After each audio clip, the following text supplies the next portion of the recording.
బంగ్లాదేశ్లో రోజురోజుకి హిందువుల పరిస్థితి దారుణంగా దిగజారుతోంది. రీసెంట్గా దుర్గా నవరాత్రులు పూర్తయ్యాయి.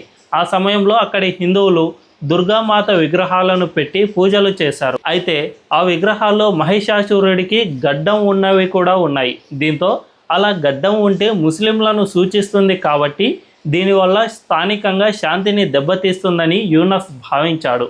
అందుకే గడ్డం ఉన్న 793 విగ్రహాలపై విచారణకు ఆదేశించాడు. అలా పెట్టడానికి కారణం ఏంటన్నది విచారణలో ఆరా తీస్తారు. ఒకవేళ ఏమైనా అనుమానం వచ్చినా ఆ విగ్రహాలపై చుట్టుపక్కల ముస్లింలు అభ్యంతరం వ్యక్తం చేసిన నిర్వాహకులపై కేసులు బనాయిస్తారు. దీన్ని బట్టి చూసుకుంటే ఇంకోసారి దుర్గామాతను పెట్టాలన్నా భయపడే పరిస్థితులు క్రియేట్ చేయడానికి ఈ విచారణ అని తెలుస్తోంది. అదే జరిగితే ఇక అక్కడ హిందువులకు మతపరమైన స్వేచ్ఛ కూడా లేకుండా పోతుంది. మరి ఈ మహమ్మద్ యూనస్ అనే మహిషాసురుడు ఎప్పుడు గద్దె దిగుతాడో ఏమో చూడాలి.